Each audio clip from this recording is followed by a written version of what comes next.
Okay, इस video में हम जो लैंग्वेज का इस्तेमाल है वो देखेंगे कि हम मुख्तलिफ़ तरीक़ों से हम लोग किस तरीके से कर सकते हैं। पिछले वीडियो में हम लोगों ने ये देखने की कोशिश की कि लैंग्वेज क्या होती है, इसकी डेफिनेशन क्या होती है, इसकी नेचर क्या है। तो हम लोगों ने ये आइडेंटिफ़ाई किया था कि नेचर जो है लैंग्वेज की वो कन्फ्यूजिंग है, कि अगर हम एक जुमला कुछ कहते हैं तो दूसरे लोग उसका कोई डिफरेंट मतलब ले सकें। तो इसलिए ये बहुत ज़रूरी है कि हमें पता हो कि हम वो जो जुमला इस्तेमाल कर रहे हैं, जो लैंग्वेज इस्तेमाल कर रहे हैं, उसका प्रॉपर यूज़ क्या है। ये हमारे पास 6 डिफरेंट तरीके हैं जिस तरीके से हम लोग लैंग्वेज का इस्तेमाल कर सकते हैं। जो पहला तरीका है वो है इंफॉर्मेटिव यूज़ ऑफ लैंग्वेज। इसको देखते हैं कि ये क्या है। इंफॉर्मेटिव लैंग्वेज के अंदर हमारी जो इंटेंट होती है वो, या हम लोग कोशिश करते हैं कि जो करंट स्टेट ऑफ अफेयर है, जो फैक्ट्स हैं, जो कि एक्चुअल में हो क्या रहा है, या कोई चीज़ क्या है, उसके बारे में हम लोग बताने की कोशिश करते हैं। तो फैक्ट्स एंड फिगर्स नॉर्मली हम लोगों को बताते हैं इंफॉर्मेटिव यूज़ ऑफ लैंग्वेज के अंदर। अगर मैं सीधा एग्जाम्पल की तरफ जाऊँ तो इसमें ये लिखा हुआ है कि the 23rd March is a holiday. So the 23rd March is a holiday, ये एक फैक्ट है कि पाकिस्तान के अंदर 23 मार्च को छुट्टी होती है। तो ये जो एग्जांपल है that is the informative use of language. जैसे लॉजिक के बारे में अगर ये बताया जाए कि लॉजिक जो है is the study of correct reasoning है, तो ये भी एक स्टेट ऑफ अफेयर है कि लॉजिक का बुनियादी तौर पर मकसद क्या है। लॉजिक का बुनियादी तौर पर मकसद ये है कि गुड रीजनिंग को बैड रीजनिंग के साथ डिफ्रेंशिएट किया जाए और कोशिश की जाए कि करेक्ट रीजनिंग क्या है। This is also the state of affair. Logic class at 8 o'clock in the morning, that is another example. ये भी एक हम दूसरों को इन्फॉर्म कर रहे हैं एक फैक्ट के बारे में कि जो लॉजिक की क्लास होगी वो 8 बजे होगी। इसी तरीके से ये अगली अगर आप एग्जांपल देखें कि ये scientific water boils at 100 degree Celsius, तो इस एग्जांपल के अंदर भी हम एक फैक्ट को बता रहे हैं। अगर किसी को पता नहीं है कि जो पानी है वो कितनी दर्जा हरारत पर उबलता है, तो हम उसको इन्फॉर्म कर रहे हैं, हम उसको बता रहे हैं कि ये 100 डिग्री सेल्सियस पर होगा। अगर किसी ने टाइम पूछना हो तो हम उसको अगर ये बता दें कि इट इज़ 5 o'clock, तो ये क्या होगा, हम उसको इन्फॉर्म कर रहे हैं कि इस वक्त जो टाइम है वो 5 बज चुके हैं। इसी तरीके से the car runs out of gas, ये एक और मिसाल है जिसके बारे में हम किसी दूसरे को बता रहे हैं, हम इन्फॉर्म कर रहे हैं कि गाड़ी के अंदर पेट्रोल या गैस ख़त्म हो चुकी हुई है। ये सारी जो एग्जांपल्स हैं ये इंफॉर्मेटिव यूज़ ऑफ लैंग्वेज की एग्जांपल्स हैं।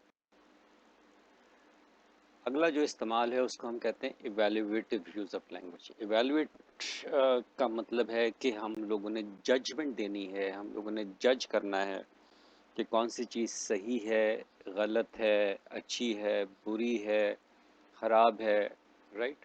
तो हम अपनी अंडरस्टैंडिंग के हम लोग ये बताने की कोशिश करते हैं, इवैल्यूएट करते हैं, कंपैरिजन करते हैं किसी दूसरी चीज़ के साथ। तो और उसके बाद फिर हम लोग कोई बयान जारी करते हैं और हम ये कहते हैं कि ये क्या है। तो अगर आप यहाँ पर देखें कि language is used to express ethical, aesthetic and functional judgment. तो ये जो 3 चीज़ें हैं इसको अगर हम देखें कि एथिकल के अंदर हमेशा क्या होता है, सही और गलत की बात होती है, राइट और रॉन्ग की बात होती है। एस्थेटिक के अंदर खूबसूरती की बात होती है, बदसूरती की बात होती है, राइट। फिर इसी तरीके से जो फंक्शनल जजमेंट की बात होती है, तो हम जैसे कि आप लोग टीचर के बारे में कहते हैं कि ये बहुत एक अच्छा टीचर है, या एक बहुत एक अच्छा टीचर नहीं है, इसकी बात हमें समझ आ जाती है, इसकी बात हमें समझ नहीं आती।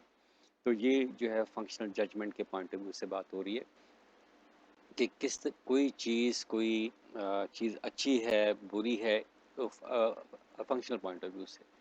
अगर ब्यूटीफुल है और या अगली है, दैट इज़ एस्थेटिक सेंस आ रही है।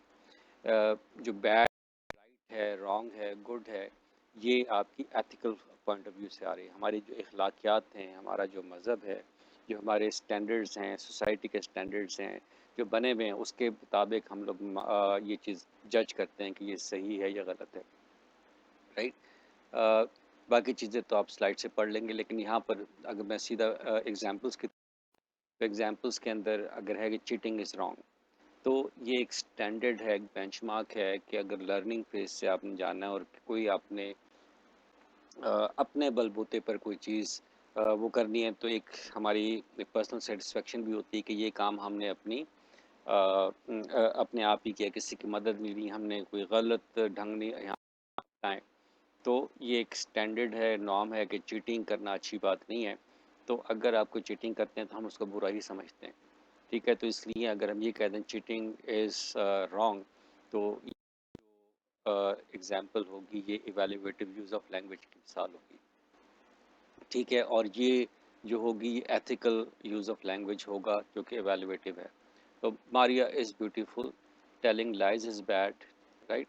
सो मारिया इज़ ब्यूटीफुल की अगर मैं बात, जो आएगी ये एस्थेटिक सेंस के पॉइंट ऑफ व्यू से आएगी कि जहाँ पर हम खूबसूरती या बदसूरती की बात करते हैं। टेलिंग लाइज इज़ बैड, ये अगेन आपकी एथिकल यूज़ ऑफ लैंग्वेज है, जिसके अंदर स्टैंडर्ड बने हुए हैं, बेंचमार्क बने हुए हैं। मज़हब हमें ये सिखाता है, सोसाइटी हमें ये सिखाती है कि झूठ बोलना सही नहीं है। इसी तरीके से fuel consumption of this car is great, इसके अंदर जो बात हो रही है वो फंक्शनल जजमेंट की बात हो रही है। और ये जो हमारा इवेल्युएटिव यूज़ ऑफ लैंग्वेज है कि हम कार के बारे में ये बता रहे हैं कि ये कार जो है फॉर एग्ज़ाम्पल 1 किलोमीटर में 70 किलोमीटर 1 लीटर में 70 किलोमीटर चलती है, राइट। और इसी तरीके से to be or not to be, that is the question. Again यहाँ पर भी सही और गलत के पॉइंट ऑफ व्यू से बात हो रही है कि क्या ये करना सही है या ये करना ठीक नहीं है या ये करना ठीक है। तो आप दो चीज़ों के अंदर एक फंसे में आपने कोई फैसला करना है कि मुझे ये करना चाहिए या मुझे ये करना चाहिए। तो आप उस एक चीज़ के बारे में जजमेंट कर रहे होते हो कि अगर मैं ये करूँगा तो इसके प्रॉज एंड कॉन्स क्या हैं, ये करूँगा तो इसके प्रॉज एंड कॉन्स क्या हैं। तो that is actually the question.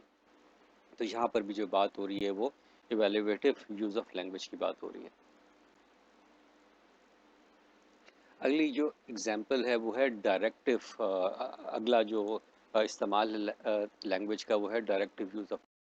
तो डायरेक्टिव यूज़ ऑफ लैंग्वेज के अंदर जो एक इम्पॉर्टेंट चीज़ है वो ये है कि जब भी हम लैंग्वेज का डायरेक्टिव इस्तेमाल करते हैं या डायरेक्टिव यूज़ करते हैं, तो उसके अंदर हम लोग ये चाहते हैं कि कोई इवेंट हो, या हम लोग ये कहते हैं कि वो इवेंट ना हो।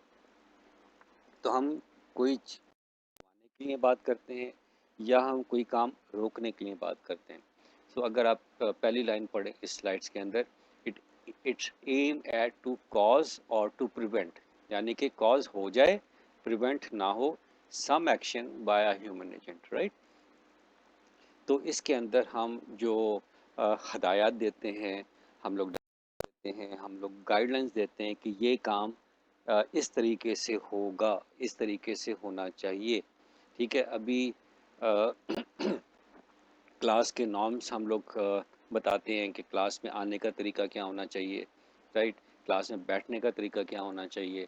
ये सारी चीज़ें किस केस में आएंगी, डायरेक्टिव यूज़ ऑफ केस में आएंगी, राइट।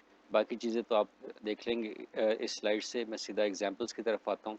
तो क्लोज द डोर, तो मैं यहाँ पर एक इवेंट को कॉज कर रहा हूँ, मैं किसी से ये कह रहा हूँ कि जाओ और दरवाज़ा बंद कर दो। क्लोज द डोर का मतलब है कि I am giving direction that something has to happen, और ये जो होगा आपका डायरेक्टिव यूज़ ऑफ होगा।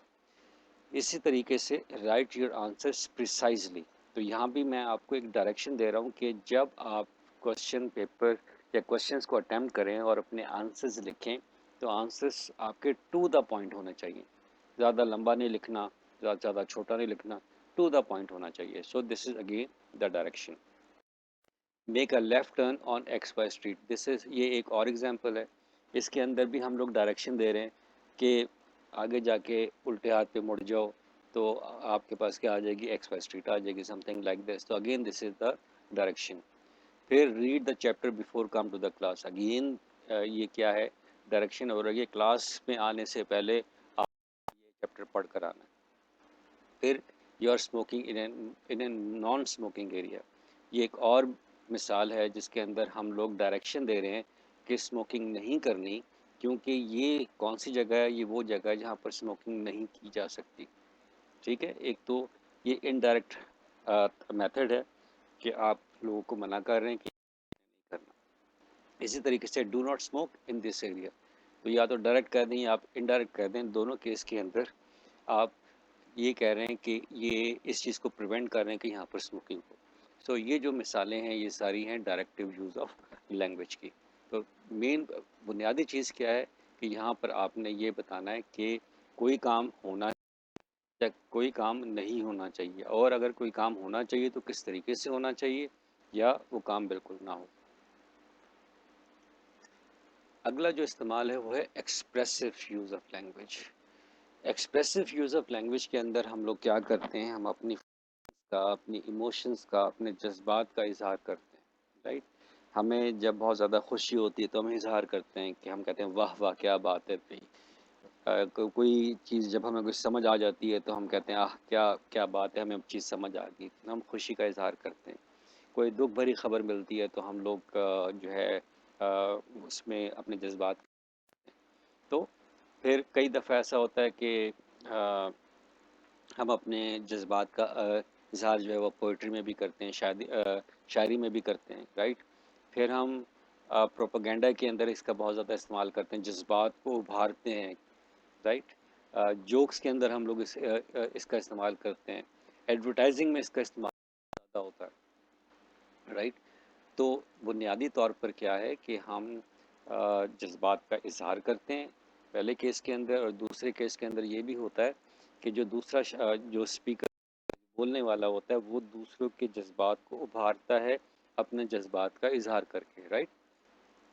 तो इसमें जो भी हमारे मुंह से जुमले निकलते हैं वो जुमले होंगे एक्सप्रेसिव यूज ऑफ लैंग्वेज के। इसकी कुछ मिसालें देख लें, राइट। लेकिन मिसाल से पहले अगर आप पहली दो तीन लाइनें पढ़ लें, two main aspect of this function are generally noted, वो क्या है, सर्टेन फीलिंग्स, कि एक स्पीकर है वो कुछ इस तरीके से बात कर रहा है कि आपके जज्बात उभर के सामने आ रहे हैं, राइट। कोई सर्टेन फीलिंग्स हैं जो कि स्पीकर चाहता है कि वो आपके अंदर पैदा हो जाए। और दूसरा क्या है, एक्सप्रेस फीलिंग। तो दोनों जो भी हम लोग करेंगे तो उसका इस्तेमाल होगा एक्सप्रेसिव यूज़ ऑफ लैंग्वेज। अगर हम एग्जांपल्स की तरफ आएँ, तो अगर हम ये कहते हैं it was the best of times, right. तो हम लोग अमूमन ये बात करते हैं कि हमारी जो स्कूलिंग है, हमारी जो यूनिवर्सिटी का वो हमारा बेस्ट ज़माना था। तो हम इसको बहुत ज़्यादा, तो कई दफ़ा हमें जब आप इस यूनिवर्सिटी से निकल आएंगे और अपनी प्रोफेशनल लाइफ में चले जाएंगे तो आपको ये ज़माने बहुत याद आएंगे, और आप फिर उस वक्त ये कहेंगे कि that was the best of times, right. फिर हम कहते हैं it was the age of wisdom. तो हम अभी तक ये कहते हैं कि जो पुराना ज़माना था वो विजडम का ज़माना था। अब इंफॉर्मेशन है, ये इंफॉर्मेशन है, ये विजडम एज नहीं है। वहाँ पर हम अक्ल का इस्तेमाल करते थे उस टाइम के अंदर, लेकिन अब ऐसा नहीं है, राइट। अगेन यहाँ पर हम एक्सप्रेसिव कर रहे हैं, अपने अपने जो का इजहार कर रहे हैं। हाँ, अगेन यहाँ पर हम कंपैरिजन कर रहे हैं करंट एज का और प्रीवियस एज का। तो इसके फिर इसके बाद ओह वाओ, ये सारे जो अल्फाज हैं ये भी एक्सप्रेशंस हैं और feelings. What a pretty day, किसी दिन के बारे में हम कहते हैं कि सख्त गर्मी के अंदर अगर एकदम बारिश हो जाए या हो जाए कि हल्की हल्की जो है वो बादल छा जाए और हल्की हल्की हवा आनी शुरू हो जाए, तो हम कहते हैं व्हाट अ प्रीटी डे। हमारे अंदर जो है ना वो एक अजीब सी फीलिंग आती है, तो समथिंग लाइक। तो इसी तरीके से the victims were executed in cold blood. तो यहाँ पर भी हम लोग एक उसका इजहार कर रहे हैं, जबर का इजहार कर रहे हैं कि किस तरीके से इसने ये काम किया। किसी के बारे में अगर हम ये कहते हैं कि ही इज़ स्किनी, कोई बहुत ही पतला दुबला हो, तो हम लोग बहुत ही उसके बारे में बात करते हैं, तो यहाँ पर भी हम एक एक्सप्रेशन दे रहे हैं, right. You should put that stuff in the basket as it will reduce mom work. यहाँ पर भी हम अपने और अमूमन जो बड़ी बहनें होती हैं या वालिद होते हैं या तो वो भी ये कहते हैं कि अगर तुम ये काम कर लिया करो, इस जो वालदा का जो काम है वो काम हो जाएगा। तो ये भी हम एक फीलिंग का इजहार कर रहे हैं टुवर्ड्स योर मॉम। तो ये जो सारी बातें हैं, जो जो भी जुमले हम लोगों ने ये कहे, वो सारे के सारे क्या हैं, एक्सप्रेसिव यूज ऑफ लैंग्वेज के।